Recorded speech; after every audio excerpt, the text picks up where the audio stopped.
Good morning, welcome to Shubhrij family. চলে এলাম টাটকা ব্লগ নিয়ে। আশা করি সবাই ভালো আছে এবং সুস্থ আছে। ভালো সুস্থ থাকাটা একান্ত দরকার। বেরিয়ে গেছি আজ থেকে, একদম ফুল পিক আপের সিজন শুরু হয়ে গেছে, ওয়েডিং সিজন।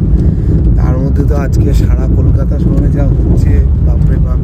এনিওয়ে, ব্লগ করার সুযোগ নেই, কন্টিনিউ ফোন ঢুকে যাচ্ছে। Morning, welcome back to new blog. আশা করি তোমরা সবাই খুব ভালো আছো, সুস্থ আছো। আর ভালো সুস্থ থাকাটা খুব জরুরি। সকাল থেকে রাম ঠাকুর, তারপরে হলো এই অযোধ্যায় রাম মন্দির উদ্বোধন, এই সব কিছু নিয়ে সকাল থেকে টিভি চলছে, একদম নিউজে আজকে আপডেটেড। আর এইদিকে হলো আমি সব কিছু মানে একটা এই শাড়িটা খুঁজতে গিয়ে পুরো আলমারি থেকে সবকিছু বার করেছি। এই শাড়িটা ফলস শুরু করবো, সামনে বিয়ে বাড়ি আছে। এখনো কোনো মতে আলমারিটা ঠিক করা হয়েছে, নিচের এই তাকটা খালি রাখা হয়েছে, এখানে উইন্টার গুলো ঢুকিয়ে দেবো। রোজই কিছু না কিছু থাকছে। আর শুভম হয়তো 12টা 1টা অবধি থাকছে, তারপরে আর হচ্ছে না গোছানো। আজকে একটু টাইম পেয়েছিলাম, আজকে আমি পড়ানো সবকিছু বন্ধ করে ঠিক করেছি যে পুরোটা গোছাবো।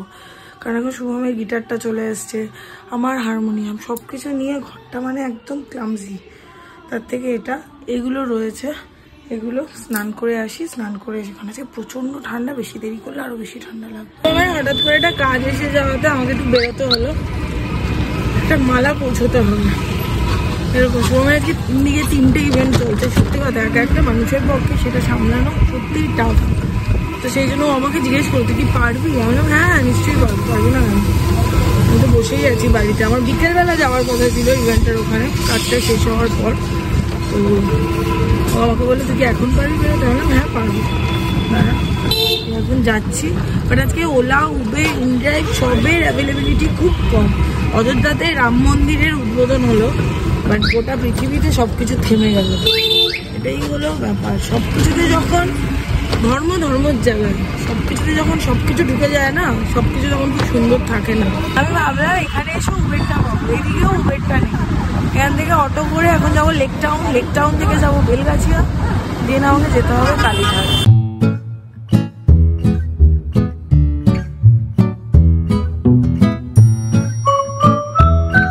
আমার যা কাজ ছিল হয়ে গেছে, মালাটা পৌঁছানো হয়ে গেছে, বাদ বাকি আরো দুটো ছিল সেটা হয়ে গেছে। শুভম আমাকে বলেছিল ইভেন্টটার পুরো ডেকোরেশন হলে পর সেটা দেখতে যেতে, আর শুভম সেখানে পৌঁছে গেছে। তার মানে হয়তো আমাকে সেখানে যেতে হবে না, আমি এখন এখানে বসেছি, একটু কফি খাবো। তারপরে শুভম বলছিল উবেরে ফিরতে, আমি উবেরে ফিরবো না, মেট্রোতেই ফিরবো। কারণ উবেরে ফিরলে আমার প্রচুর টাইম লাগবে, আর প্রচুর ভাড়া দেখাচ্ছে উবেরে, প্রচুর, অনেকটা বেশি ভাড়া দেখাচ্ছে। মানে মোটামুটি আজকে 850-900 ভাড়া দেখাচ্ছে, জানি না কেন। তো কাছাকাছি রবীন্দ্র সরোবর মেট্রো, ওটাতেই যাবো। সেটআপ মোটামুটি এখানে কমপ্লিট হয়ে গেছে, সেটআপটা একবার দেখিয়ে নিই।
থেকে আবার অটো করে লেক টাউন এলাম, মানে লেক টাউন যশোর রোড যেটা, ওই লেক টাউন থেকে এখন সাতগাছির অটোতে বাড়িতে এলাম। বাড়িতে এসে ব্যাগটা রেখে তারপরে একটু যাচ্ছি। তৃষা আছে না আমার স্টুডেন্ট, ওয়ার্ক জায়গা থেকে কুর্তি কেনে, তোর কুর্তিগুলো দেখে আমার বেশ পছন্দ আছে।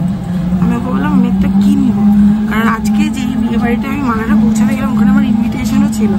আর আজকে শুভমের এতগুলো ইভেন্ট, আর শুভমকে ছাড়া একা ফ্যামিলি না, আমার যেতে প্রচন্ড, যদিও আমি স্যার আর ম্যামকে চিনি, যেতে আমার অকওয়ার্ড লাগবে। তো কালকে যখন বর বউ আসবে তখন যেতে পারি, তাই আমি সাপোর্টে তখন শাড়ি ফাড়ি পরে যাবো না, তখন একটা কুর্তি পরবো। তাই জন্য আমি এখন যাচ্ছি, দেখি যদি মনের মতো কিছু আনবো, নাহলে আনবো না, আমার মনের মতো ঠিক হয়েই যায়। আমাকে বলে অর্জুনপুর খালপাতি তুমি যাও, আমি আসছি। ও কোথায় কে জানে। আমি এসে অবশ্য সদ্য দাঁড়িয়েছি, যে আমার রিক্সাটাও এখনো যায়নি। এই যে চলে এসেছে তৃষা, আমার একটা কুর্তির জন্য তুই এত কিছু করলি, এলি, থ্যাংক ইউ সো মাচ। নিয়েছি কুর্তি, বাড়িতে গিয়ে দেখাচ্ছি, সুন্দর হয়েছে কুর্তিগুলো। নতুন আবার আরেক জায়গার খোঁজ পেলাম, এই এক এক জায়গার খোঁজ পেলে পরই সেই জায়গার প্রতি আমি মানে আকৃষ্ট হয়ে যায়। শুভমকে ফোন করেছিলাম, ফোনটা ধরলো না, ওদিকে আমি গাড়ির হর্নের আওয়াজ পেয়েছি, শুভম চলে এসছে, তাড়াতাড়ি ম্যাগিটা বানায়। মনে হলো ভুলভাল হয়ে গেল, কার গাড়ির হর্ন শুনলাম, ভাবলাম শুভম, শুভম না, মনে হলো পুরো এক্স্যাক্টলি শুভমের গাড়ির হর্নের মতোই আওয়াজটা। যাই হোক, শুভমকে কল করে দেখি কোথায় আছে, কারণ অনেকক্ষণ হয়ে গেছে, চলে আসলে তো পুরো উঠে আসতো। এদিকে আমি ম্যাগি বানিয়ে ফেললাম। রাত্রিবেলার জন্য সব সবজি দিয়ে ডালিয়া বানালাম, তার মধ্যে আলু ভাত। আলুটা একেবারে বাদ দিতে আছে, দুপুরে যেহেতু মানডে আমি যেহেতু সেদ্ধ ভাত খাই, সেই জন্য জাস্ট একটা হাফ আলু খেয়েছি, বাদ বাকি আলু একদম বাদ। আমাদের এই উইকে অনেকগুলো বিয়ে বাড়ি আছে, বাট যেহেতু আমি ডায়েটটা শুরু করেছি, সেহেতু আমাকে আমার ডায়েটিশিয়ান বলেছিল যদি পারো একটু অ্যাভয়েড করো। আজকেও আমি গেছিলাম, দেখা করে এসেছি, তো বিয়ে বাড়ির উদ্দেশ্যে যাইনি, কাজ বলো যাই বলো, যেখানে বিয়ে বাড়ি ছিল সেখানেই তো দেখা করার ব্যাপারটা ছিল, তো সেখানেই দেখাটা করে এসেছি। কালকেও একবার যাব, দেখা করে আসবো।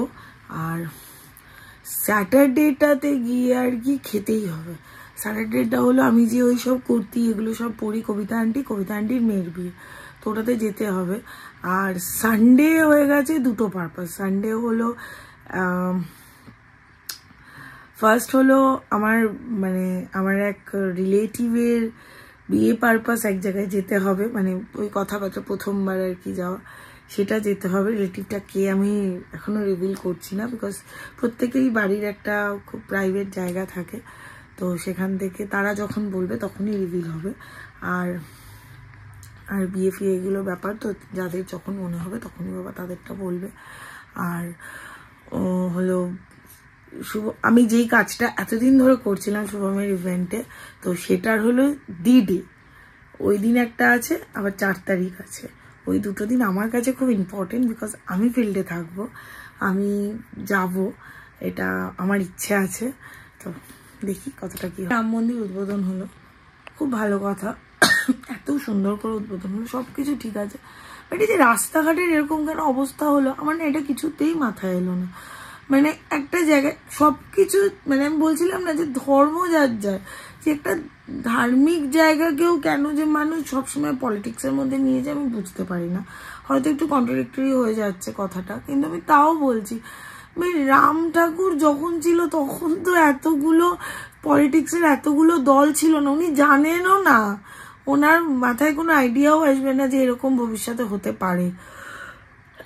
ওনারা তো ভগবান, তাতেও হয়তো ওনাদের ওই টাইমে মাথায় আসেনি যে এরকম ভবিষ্যতে ওনাকে নিয়ে এরকম ভাবে টানাটানি হবে। তাতে আজকে আমি রাস্তায় বেরিয়েছি, একটা রিক্সা নিই, কিছু রিক্সা রয়েছে তারা বলছে এখন যাব না, আরেক দল হলো বাইক নিয়ে ঘুরছে, তাদেরকে যেতে দেবে না।